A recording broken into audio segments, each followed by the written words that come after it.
Now that BYU has handled its business of retaining its top talent in-house, they can really look outwards when it comes to adding it via the transfer portal, and I have got a definitive list of what they need to target.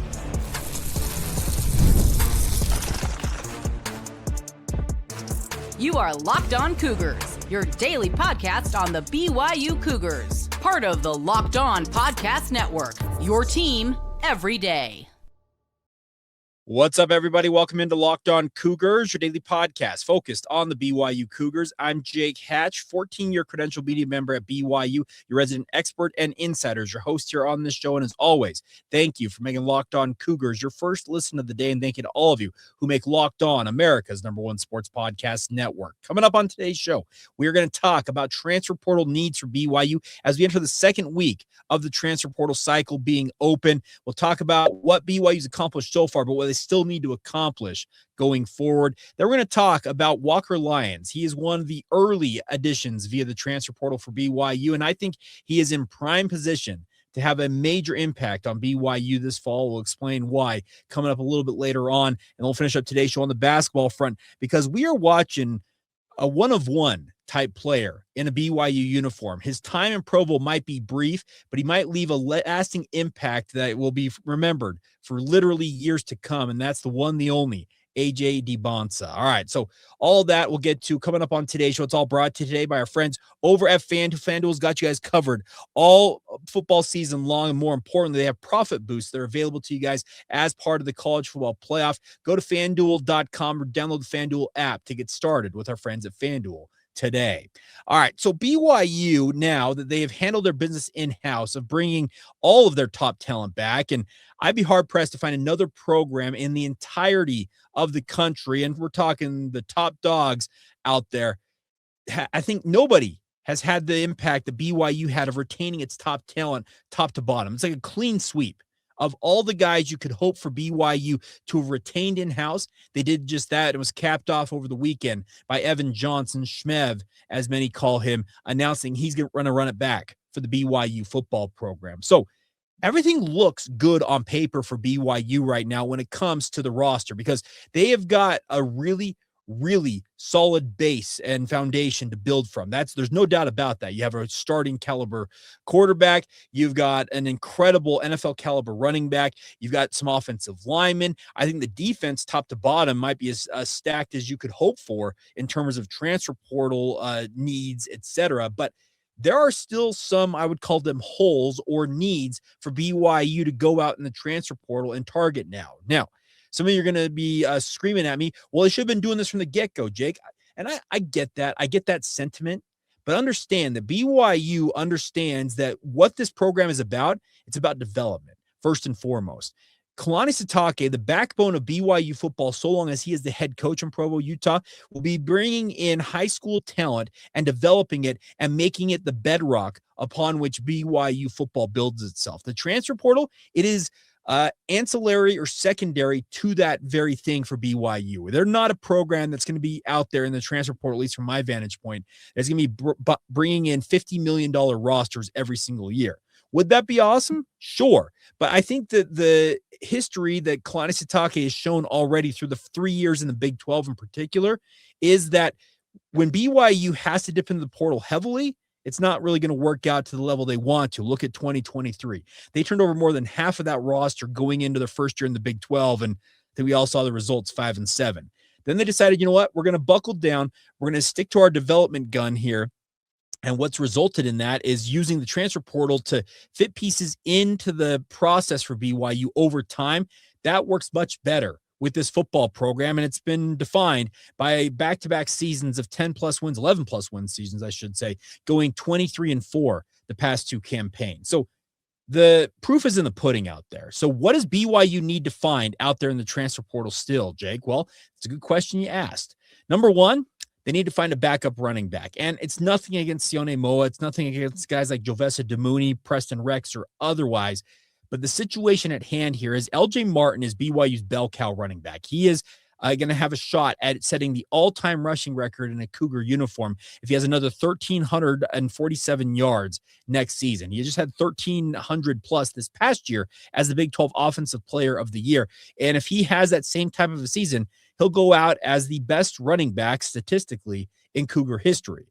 But the problem is, as he has proven, and essentially every other running back on BYU's roster has proven, injury concerns are rife with that unit. And it's also a position, speaking of running back in general, that gets routinely beat up. So if BYU can go out and find a running back that offers just at minimum availability, I say it a lot on this podcast, the best ability is availability, and BYU needs a running back that can be there to spell LJ Martin. Doesn't have to be a star running back. And hey, if Sione Moa can prove to stay healthy for a season, that's awesome. But the history suggests that's not going to be the case. So I think backup running back is the number one thing BYU needs to look for in the portal. Number two, from my vantage point, you need to have some offensive linemen that can come in and push the other guys along that offensive front to be the best they possibly can be. I think we have seen BYU's offensive line play pretty good football, but we're talking about a program that wants to see elite offensive line play. And I think guys like Zach Yamauchi, who his family announced he's committed over the weekend. I think other options like Paki Finau out there are all guys BYU should be chasing in the transfer portal, because you need to bring them in. I know that Junior Sia as well, and I had pictures from his official visit over the weekend. He's a transfer from Utah State. There are options out there. And even if those guys don't come in and immediately start day one, you want them pushing the guys ahead of them to be the best they possibly can be. Because if BYU wants to be that punishing run team once again next year, you got to have offensive linemen to do just that. So O-line, I think absolutely is on the list for BYU to target. Next one, in my opinion, a starting caliber wide receiver. Now, mind you, I'm not saying a wide receiver one, because I think guys like JoJo Phillips and or Parker Kingston, they're going to shoulder the load for BYU next year. And you also could look at guys like Reggie Frischneck, Tate Nakua, on down the list of other wide receivers on BYU's roster as guys who figure to take on a bigger role in Chase Roberts' absence. But I still think there is a starting caliber wide receiver out there that BYU hopefully can unearth. And I know that a guy like Kalani Sitake, he will leave no stone unturned. He's done a very, very good job in his history, finding guys like Darius Lassiter out of Eastern Michigan, etc., to bring into this program. I think a guy like Cody Hagan also could be an option to step up, but you want to find another wide receiver out there in the market, in my opinion, that can come in and, like the offensive line, at least push for starting reps. Flipping over to the defense, I know that Kelly Papinga said that they're full up for defensive linemen, but John Talmoya-Peau has to get an eligibility waiver to come back next year. If he's able to come back, I think the combination of him, Keanu Tanavasa, Anisi Purcell, and Justin Kirkland, that four-man rotation, pretty stout at defensive tackle. But if JT does not get that waiver, probably want to look maybe at adding a defensive tackle who can come in and at least offer some backup reps, if not push for starting time. I also believe that cornerback is a need for BYU. I think Trey Alexander, Evan Johnson on the outside are two very capable power four starting cornerbacks, but behind them, I just don't see the depth necessary to hold up for an entire season. So Demario Warren is BYU's new cornerbacks coach. He'll want to start working the phones and see what he can find out there in the transfer portal and see what guys are available. Are they maybe playing at the FCS level? Can you pull them up, or G5 level? Well, this history suggests that those are the type of guys that can come in, if given an adequate opportunity, and prove to be pretty capable options for BYU, and hopefully they can do just that. Then the final thing I'm looking for BYU in the transfer portal, and I welcome your feedback, by the way, if you think I'm right on this, is it special teams. BYU is probably going to want to look at what kickers are on the market for a guy like Will Farron, but also look at punter. Now, Sam Vanderhaar had a very solid season this past year, but as I understand it, Sam still has to get an eligibility waiver to come back for another season. He fully intends to do just that based on what he's told other reporters, but he has to get that waiver, much like John Talmoya-Peau. I know they have Fuller Shirts on the roster as the backup punter, and he did make a start in Sam's absence at one point earlier this year, but can you rely upon him being the only guy on the roster? I'd be hard-pressed to think that. So I think that both kicker and punter, with Will Farron officially leaving the program and heading to the NFL, and the undecided nature of what the future holds for Sam Vanderhaar, may make you look at both of your kicking options, whether it's kicker, place kicker, or punter, and maybe bring in some bodies there to add via the portal. So that's what I got for you guys. Backup running back, offensive line, starting caliber wide receiver, defensive tackle, backup cornerbacks, and kicker/punter on special teams. Is there a position group that I missed? I don't think I did, but I welcome your feedback. I solicit it as always. Drop it in the YouTube comments below. DM us on social media, send us a note on social media, or email the show as well. Let us know what you think of what BYU still needs to find in the transfer portal, because don't fret too much, because the transfer portal, it's open and it's still going to be very, very active for at least the next week or so, if not longer than that. We're just kind of getting started in this. You have to be out of the gates right away to be successful in transfer portal. Actually, I think in many cases, a little more slow and steady, like BYU prefers to go about things, seems to be the preferred option and better option, at least in the case of the BYU Cougars. Now, one position group I did not list there that I think that BYU already filled is tight end, especially the starting tight end role. That is probably going to be filled by Walker Lyons. What does he offer to the BYU football program? Well, let's just put it this way. I see a Carsen Ryan light. Today's show is brought to you by our friends over at FanDuel. The College Football Playoff is here, and FanDuel is giving all customers even more ways to get in on the action every single game day of the playoff. Now, National Championship is a week from today. So right now, every college football playoff game day, a week from now, you can get a profit boost courtesy of our friends over at FanDuel. The best part about it is you can ride with the favorite when you think a team controls that matchup. If you're going to ride with Indiana, or if you want to take a shot on the underdog, speaking of the Miami Hurricanes, feel that upset coming, you can take advantage of that. Or if you want to build a parlay around the game itself, all you got to do is do that in the FanDuel app, and then you apply that profit boost and go after even bigger winnings. And when you win, FanDuel pays out instantly, which is perfect for playoff football. FanDuel is the best place to get on the action all playoff long. So visit FanDuel.com to get your college football playoff profit boost every single game day. Thank you once again for making Locked On Cougars your first listen of the day. Appreciate all of you for being with us right here on the Locked On Podcast Network. All right, so BYU has filled at least one major transfer portal need in my mind, and that is a starting caliber tight end. And I think that Walker Lyons fills that role very, very nicely. Now, my initial reaction when Walker announced his commitment to the BYU football program and BYU subsequently announced his signing was that, okay, I think at bare minimum, he is a pass-catching threat for BYU and is going to come in and make the tight end position remain a weapon, especially when it comes to the passing game. The one thing that I think we continue to take I don't know, it was, we overlooked it, I guess, in a way this past year, and I tried not to, but at times I did it, is that Carsen Ryan was an incredible tight end for the BYU football program, especially when it came to his blocking prowess. He was out there on the edge, just absolutely engaging dudes, and more often than not, dominating those run blocking assignments. And it made BYU's rushing attack in large part what it was, with him capable of being a true wide receiving threat as well as a blocking threat. He's the classic two-way tight end that BYU for literally years until last season had been lacking. Well, when I was watching stuff and reading up on Walker Lyons and looking more into who he is as a player, I see some Carsen Ryan in this young man. Now, is he the finished product that Carsen Ryan was when he arrived at BYU? No, I don't think he is that quite yet. But what Walker Lyons is he is a willing two-way tight end prospect. And it's no more defined than what he had this past year at USC, or the last 2 years, I should say. He has a grand total of 26 receptions for 259 yards and 2 touchdowns. So pretty modest statistics, but that's not dissimilar to what we saw from Carsen Ryan all through his 3 years at UCLA, his 1 year at Utah before arriving at BYU. Fairly modest statistics, and all Carsen Ryan became was, I think, a phenomenal part of BYU's offense.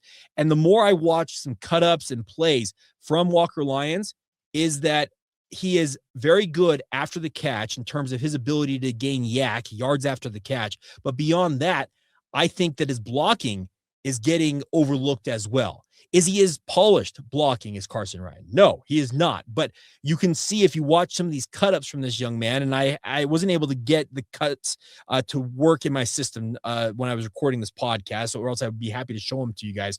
But all you got to do is kind of just Google Walker Lyons and look at some of just what he accomplished at USC, and especially look at when he goes out there in kind of the blocking game and shows what he's capable of.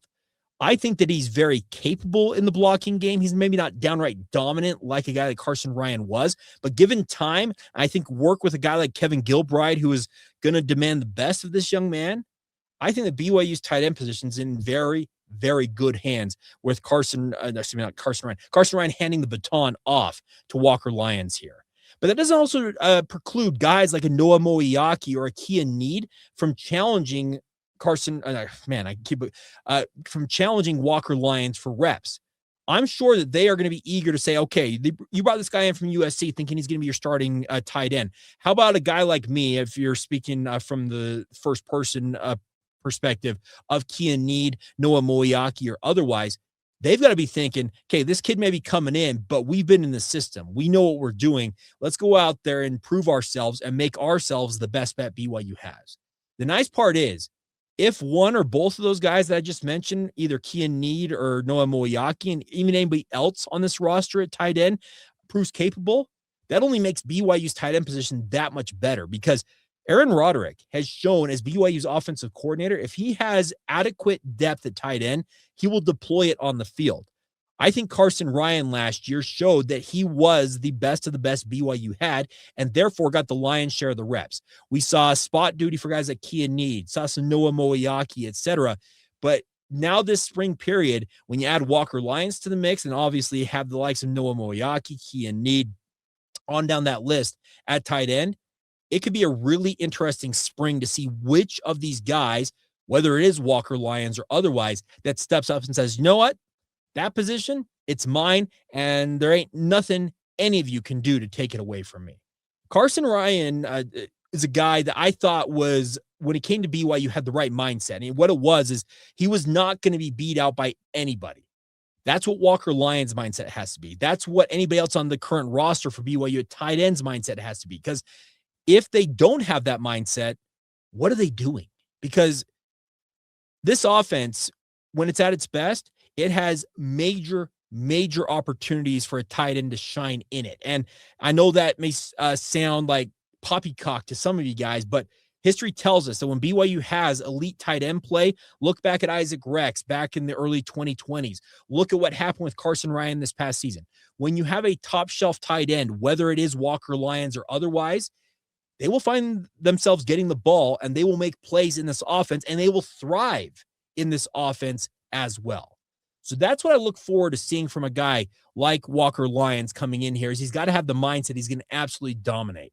He's going to be given a major opportunity, I think, in spring ball and especially in training camp to really assert himself as a guy that's coming in from the outside to say, nope, this position is mine, and nobody else is going to take it away from me. But do not expect, like I said, anybody else in that tight end room, whether it is the Kia Needs of the world, the Noah Moiakis, or otherwise, to take that lying down and say, no, you know what? You can have that job. No, that's the wrong mindset to have if that's the mindset that they are going to hold for this position. And I also expect that a guy like Kevin Gilbride, with his NFL experience, this is a guy who's coached high-level players, and he knows what it takes to get the most out of these guys, because what he did at the New York Giants, etc., proves that he can pull the best out of players. He's worked with guys like Victor Cruz over the years, Evan Engram. I think some of the tight ends and wide receivers that he's worked with in the NFL, they were at their best when he was coaching them. And he's kind of done that here at BYU as well, because I think Carsen Ryan,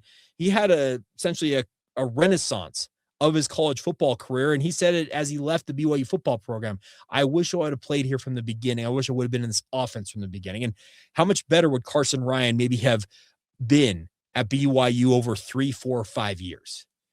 It's pretty crazy to consider, but that's kind of now what a guy like Walker Lyons with 2 years of eligibility coming into BYU can look at and say, okay, he did that in 1 year. What could I accomplish in 2? That's the exciting part as you consider what this tight end position has and what it could mean for a guy like Walker Lyons. Yeah, his younger brother Ryder is going to be along in due time. He had his farewell talk yesterday out there in Northern California before he embarks on his mission to Orlando, Florida. But the Lyons family, they have an opportunity here with Walker coming in to really kind of establish what the Lyons family can do for the BYU football program. And then when Walker is done in a Cougar uniform, kind of hand that baton off to your younger brother and Ryder, who's a quarterback, and Let's see how much further he can take BYU football. That's all out there. And I, for one, looking forward to seeing how it all plays out. And I hope that Walker Lyons comes into BYU with the right mindset, works his tail off, and like I said, has the same type of success that Carsen Ryan had in a Cougar uniform, because I think all the pieces are there. Speaking of size, talent, willingness to do the dirty work, speaking of blocking, but in addition to being a receiving threat, I think all those pieces are there for Walker Lyon to really thrive in this BYU offense. And I would love nothing more than to see that come to fruition this fall. All right, we will finish up today's show. Coming up next, talking a little basketball. Are we watching essentially a one of one? Are we watching one of the GOATs in BYU basketball history, even though his stay in Provo might be just one season? Well, AJ Dybansta is making a very, very strong case to be just that. Today's show is brought to you by our friends over at Woodward. Now, Woodward Park City here, as they like to say, is the fun per foot ratio at Woodward Park City is second to none. Located just 20 minutes from Salt Lake Valley, Woodward offers experiential learning in a radically fun and safe environment. And with facilities for all abilities, the door is always open to first-timers and regulars alike to help you take advantage of your skills out there. Balance from park to pits, ramps to tramps, and back again. And right now, their Mountain Park season passes are on sale for just $499. Rip hot laps with a posse after school and into the evening. Maximize your mountain time this winter at one of the best terrain parks in Utah all season long. And if you're looking to go all in, they have their all access memberships also available. They provide just that: passes, perks, discounts, and a whole lot more. And if you're just starting out, learn to fly with the Woodward Tribe in seasonal and multi-week programs that build skills and confidence in a Stoke-inspiring environment. Just 20 minutes from Salt Lake City. Once again, Woodward offers that experiential learning with facilities for all abilities. Learn more now at woodwardparkcity.com.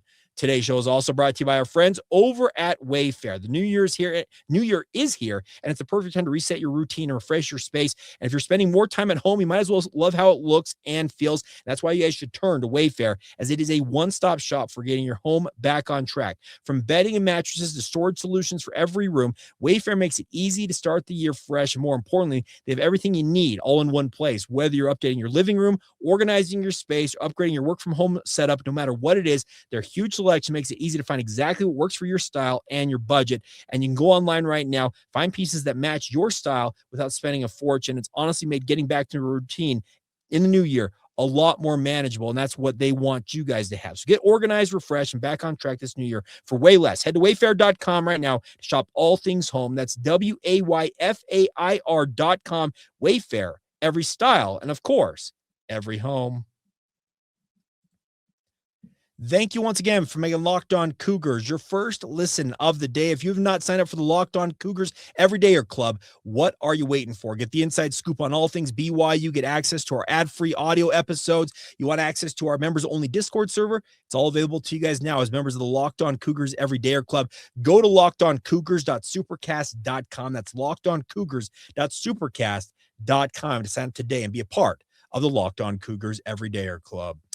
All right, so Saturday night, BYU beat Utah in basketball, and we did a postcast on that if you want to go back and listen to my initial reaction to that game.